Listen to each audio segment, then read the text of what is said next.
Okay, today we're learning the stop cut, and basically this is a way to stop a tear out or control a cut's trajectory in the wood to a certain point. It also makes it much easier to make the cut because of the linear strength of wood fibers. Now, basically the stop cut is a down cut that you see here.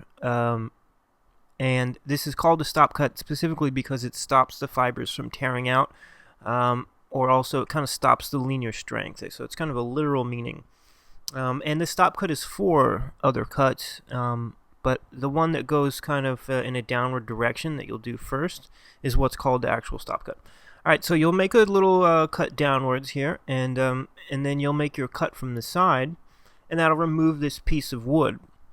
Now, if you tried to remove a piece of wood like this without a stop cut, you could end up, again, tearing out further than you would like to. And it's also, if you have something right there, say if you're doing a face and there's a nose, you maybe don't want the cut, to go past. You want to have a very controlled little place where you're cutting a chunk of wood out. And this is what you're going to be doing. So sometimes cutting downwards, the downward pressure of a knife makes the fibers stack up on each other. They're flexible, and it makes them really hard to cut. So you cheat the cut a little bit, and you're going to do basically a little bit of a sideways, kind of come at it with an angle instead of going straight down, and this will make it a lot easier. So you'll basically just make that cut as the stop cut, come from the side as you see here. And then that little piece will be gone, and then once that's gone you can go down steeper, and it'll be much easier to make that cut because there won't be that wood on the side there, because cutting is pushing.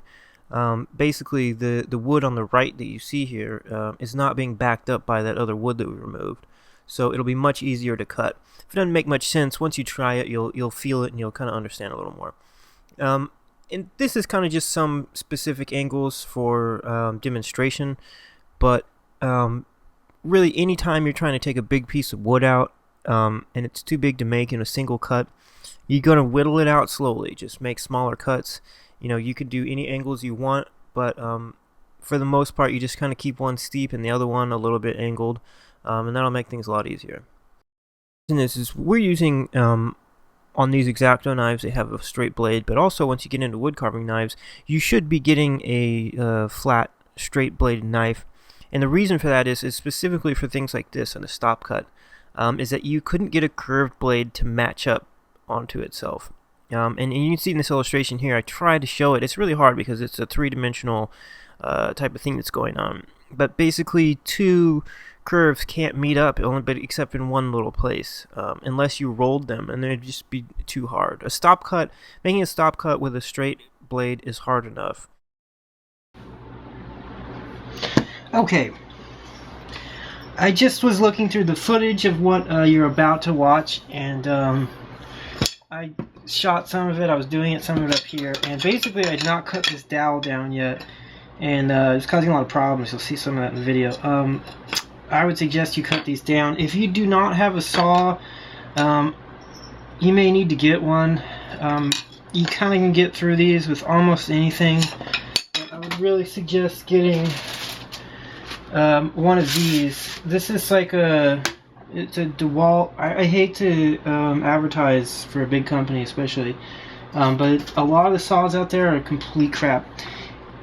Get this one. This is actually the short one. I forget what the measurements are.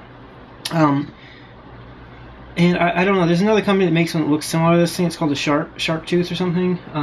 But just go ahead and get this one because I know it's good. There's another DeWalt. There's a longer one than this, but there's also DeWalt sells smaller ones that are called like economy, and they look like they're good saws, but they're like complete crap. Just don't waste your time. This is a pretty big tooth. It's a pretty rough cut for small stuff like this. It's not going to be very fine cut, but later you're really going to want this because it actually does cut through wood, and if you have anything over ½ an inch, you're just going to need this. And because we are whittlers and wood carvers, it doesn't matter if you make a nasty cut because you can clean it up. So it's under $20, so it's a decent investment to make. But if you can get by without it for now, this is the stop cut. All right, we're going to push down right here, and we're going to rock it back and forth, make it a little easier to push that blade in. And here we go. We're going to cut up to that, and there it is. And look at that. That is a beautiful cut right there. That's how you control a cut. Look at, see that little pop right there? The grain, the fibers had released in the wood because there was no linear strength past the stop cut. So that's kind of the whole purpose of it. You can see here I'm kind of shaving down to where the depth of the stop cut goes on that last one there. Here we go, we're starting another one, and then I'll show you, look at this right here. I didn't even cut it all the way, I just kind of stuck the knife in there, and it's still, I could pry it up, and those wood fibers would split down to that stop cut. So that's kind of the magic of this thing. And then I'm going to go ahead and clean it out here a little bit. And that's basically, on this last one I didn't go straight down. I kind of was doing the cheating the cut as I'd shown you earlier in the illustrations. So I kind of go more and more steeper on each cut there. That makes it a little easier. Okay, and then right here, right, we have a corner, so it's much easier to go deeply. And then just to cut in general, because there's not as much wood that you're cutting. The more the blade you're taking up, the harder it is to cut, and just the longer the cut, there's going to be more and more resistance. Alright, we got a little rough in there, and this is also kind of, you can see on the hole here that we're making one giant big stop cut out of a bunch of little ones. Okay, now we're looking at the paring cut. This is a really good cut. You turn the knife around and pull it towards your thumb, holding the wood, and oh, you might be hitting your thumb. Hopefully you won't be splitting it in half, but for when you go out of control, wear some protection when you're first starting to learn this. There's little leather caps you can put on your thumb of your cutting hand, or you can just wrap it in duct tape. None of the safety devices are ever going to completely stop cuts, but they'll give you a little bit of leeway. So anyway, I wanted to show you the paring cut. I'm not sure how you actually say it. It's like P-A-R-I-N-G, the paring cut. I've never heard anybody say it, so I've just seen it written. And it's basically, instead of pushing, and like the push cut we learned last week, it was over here, like this, you turn the blade around in your hand, like this, and you hold it in your fingers like this, and then you're going to come towards yourself like this.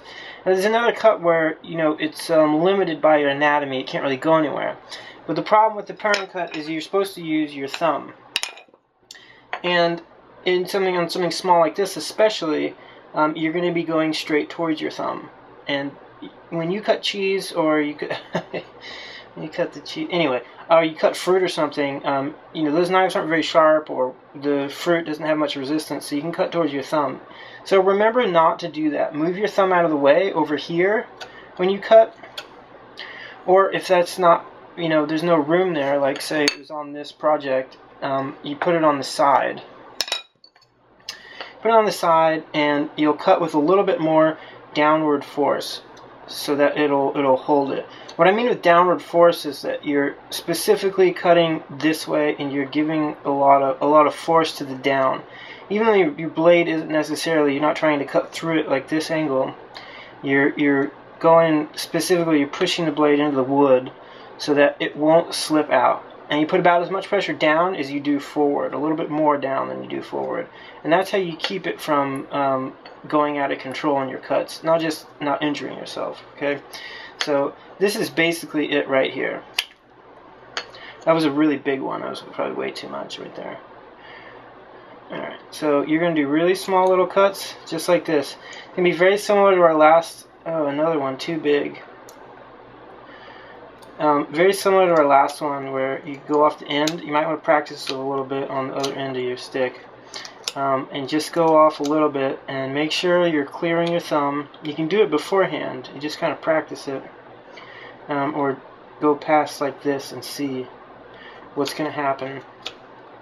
It'll take a little bit of getting used to, but this is one of your stronger cuts, and especially when you enter into things, when you don't want to have full force going this way, it's one way, again, to lock your anatomy. Let me just put this blade back in, because I'm having some issues here. Alright. that the anatomy will be locked, but you can put a lot of force into it. So you can do a cut, say here, and it won't really go all the way in. It's much more limited as opposed to when you're using a forward push. So that's the paring cut, whatever the hell it's called.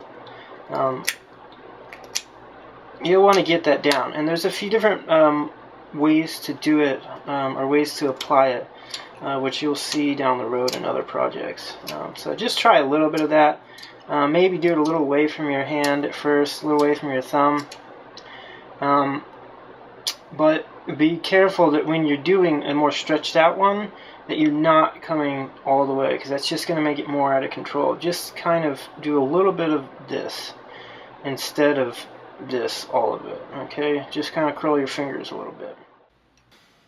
Okay, so this is our project this week. We're just going to be doing a little I don't know, swirly thing on the end of a stick here.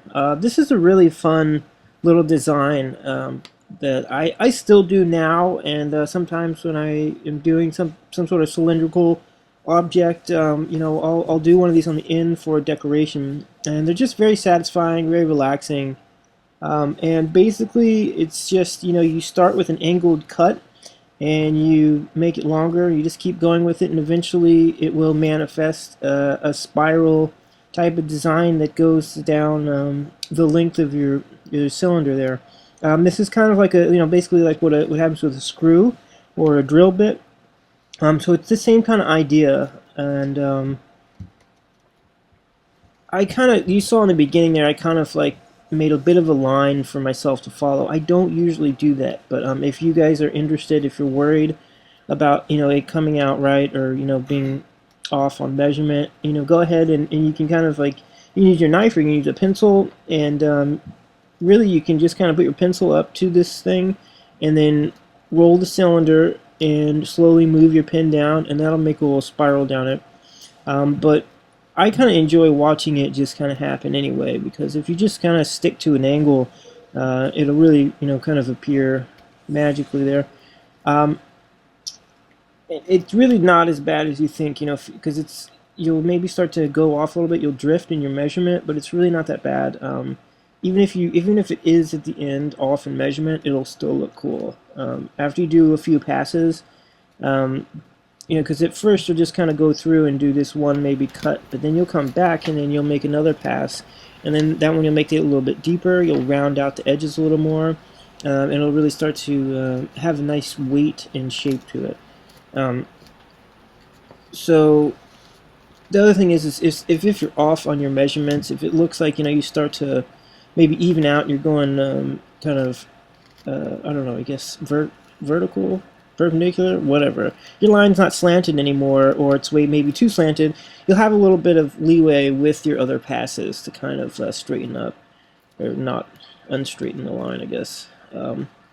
So I might just fast forward some of this footage. I don't know if you guys are going to watch it all. I certainly don't have enough to talk about while this is going on.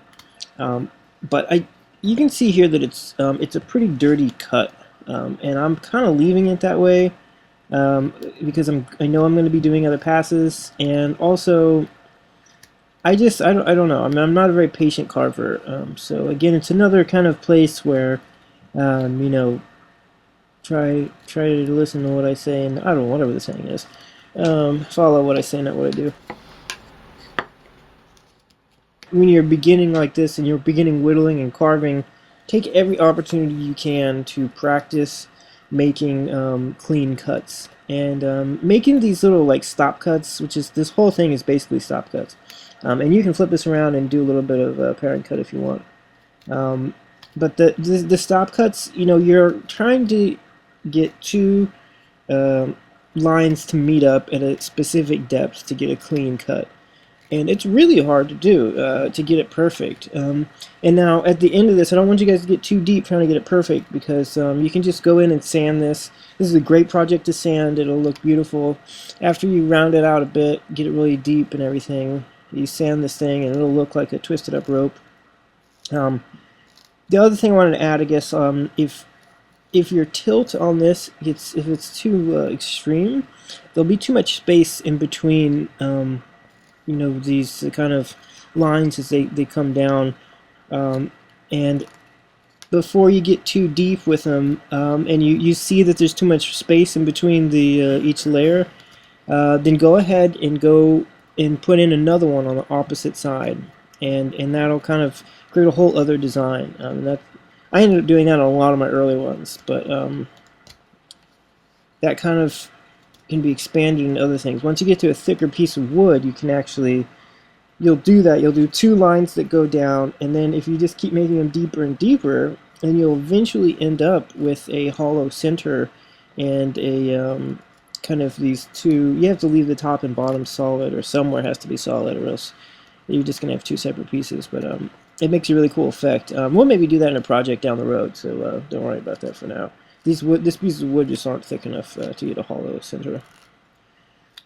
But anyway, as far as making these deep and everything, and making them look kind of decent, you want to think about them as kind of, a piece of rope that's, coiled up, or a drill.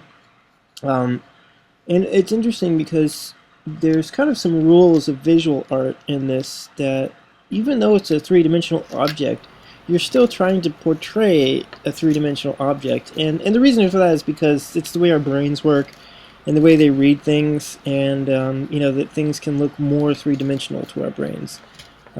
So when you look at it, you want to kind of think about it as, that you want to feel like the top part of it is really sitting on top of the next piece below it.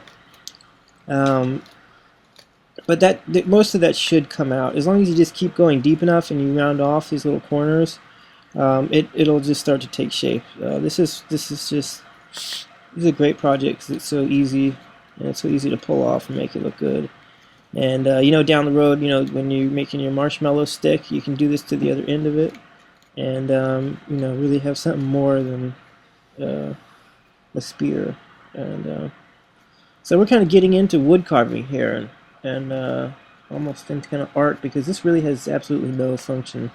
But I think that's good. I mean, it's fun sometimes to have function with your wood carving stuff, but at the same time, life doesn't have any meaning. It's all here for aesthetics and for our entertainment, for the better or for the worse. And it's a good practice in metaphor and meditation on that kind of stuff. I'm sorry, I'm getting way too deep in this wood carving video here.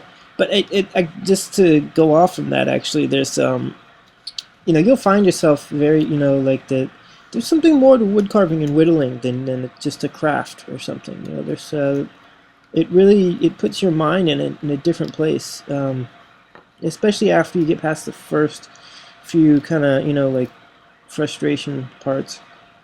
But there's actually multiple books that I've run into that are that talk about I don't know, holistic and religious aspects of wood carving. It's kind of interesting. I haven't really read a whole lot of them. I kind of mostly stick to the instructional and old school books, but it's interesting. I've definitely felt it myself. I mean, it's been a really good craft for me, and good thing to do with my time. There's something that's just so safe about wood carving. I mean, when life is getting wild or whatever, you're worried about stuff, you can start, carving, and that you have that will always be there. That nice feel of the knife cruising through the wood will always be there as long as you want it to be there. I don't know. I'm getting old, I guess. So anyway, I was having some problems here with my blade. I tried to tape it so it wouldn't go anywhere. I need to get some of that Loctite stuff. I don't know what the deal with this X-Acto is. I don't remember having these problems when I first started carving with an X-Acto, but when I've come back to it now, I'm just every stroke untwisting the little mechanism on there and loosening the blade. It's really annoying.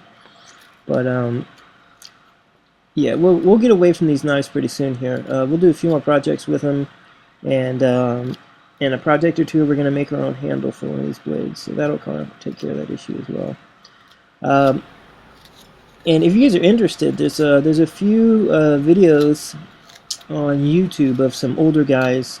Not that it matters, but they're whittlers or whatever from the old school that they never went to regular wood carving knives. They still use one of these knives for their stuff. There's one guy that's just fabulous. He does this like old school hobo whittling, where he's making like little pliers and stuff out of a solid piece of wood. Um, I'll try to throw a link up. I'm not really sure what his name is, but you know, it goes to show, like, I mean, I've had so many people, like, they're not, they poo-poo on the X-Acto blades, or whatever these things are called. I heard a European fellow told me these are called Stanley blades. I don't know if that's because of the Stanley brand, maybe. I think they do make these. I don't know, maybe it's like Kleenex for us, the Kleenex facial tissue thing. I'm saying for us. I'm sorry, we're on YouTube. We're just, we're not associated with a nation. We are the people of planet Earth. And maybe more than that later in the future. Okay, once again, we're drifting. Yeah, alright, we're going to fast forward the rest of this, and I'll talk to you at the end. Oh, okay, and there, we're done there, and there's our little swirly stick. I took this one pretty far. It could have gone a little more round, and definitely could have sanded that, and you guys should try that out. When you sand, though, start with kind of a mildly rough grit, maybe like somewhere around 200. You don't need to get any rougher than that. Basically, once you start sanding, you have to take all the planes out for it to look good. And what I mean by that is all the flat spots, all your carving marks. So once you start, you kind of have to be kind of committed to that look. So if you have a Dremel, you can use the sanding disc. It'll speed it up. On a project like this, it'll work great. Later, when you do stuff that's maybe more I don't know, the geometry sometimes doesn't match well with the disc, but on this little swirly thing, it works great. It'll go pretty quick. But go outside and wear a dust mask. Anyway, so you can see footage behind my talking here that's sped up. This was a whole other shooting I did of this project. This is one I did first, and I kind of had screwed it up a little bit. But this was on the smaller dowel, the darker one. And I would suggest starting with a smaller dowel for this project, because it can get a little bit tedious, and you want to make sure that you get down the mechanism of it before you get onto the big stuff and get too frustrated with that. So I hope you guys enjoyed this project. I enjoy listening to myself talk. I hope you do too. So carve safe, and subscribe for more videos soon.